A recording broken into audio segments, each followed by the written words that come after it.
Hand hygiene, a lesson learned. Hand hygiene is one of the most important activities in infection control. In an age where healthcare-associated infections, multi-drug resistant pathogens, and pandemics plague humanity, epidemiologists turn back to the basics of infection prevention, including hand hygiene to save lives.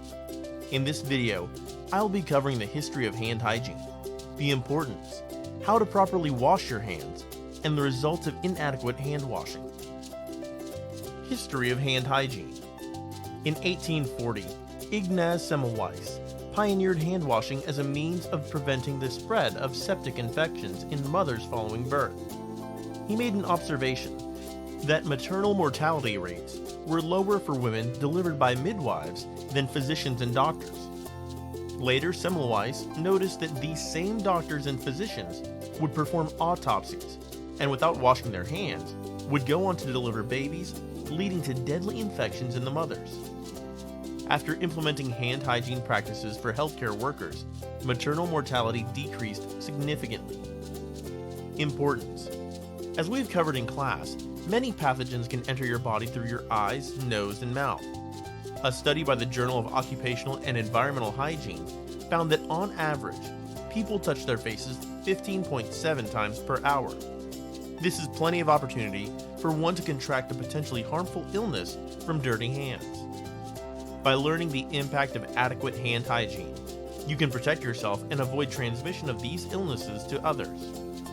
According to the Centers for Disease Control, CDC, hand washing alone can prevent about 30% of diarrhea-related illnesses and about 20% of respiratory infections, including COVID-19. How to wash your hands.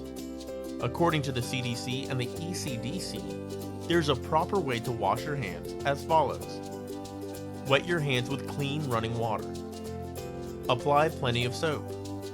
Rub your hands together, palm to palm, including tips of fingers. Rub the back of each hand with the palm of the other hand with fingers interlocked. Rub palm to palm with fingers interlocked. Rub with the backs of fingers to opposing palms with fingers interlocked. Rub each thumb clasped in the opposite hand using a rotational movement. Rub the tips of the fingers in the opposite palm using a circular motion. Rinse your hands thoroughly with water. Dry your hands thoroughly with a paper towel. Keep the paper towel in your hand and use it to turn off the tap. Please note, the CDC states in the absence of clean running water, or if your hands are not visibly soiled, alcohol-based hand sanitizer is another method of cleaning your hands. Apply alcohol-based sanitizer gel or foam onto your hands and rub them together. Do not forget to rub in between fingers and the back of your hands. It's important to continue rubbing until your hands feel dry. Your hands are now clean and safe. Repercussions.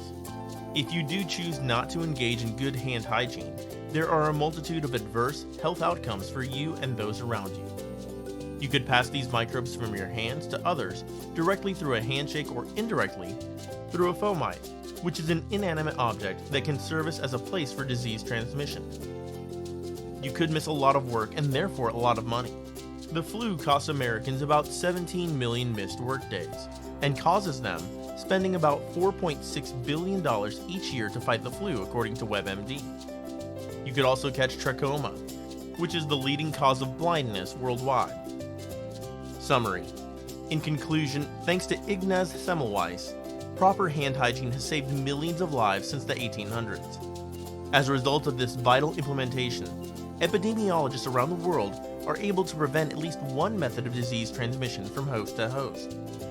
Now that you know the importance, how to wash your hands, and the repercussions, you're well equipped to keep yourself and those around you safe and healthy.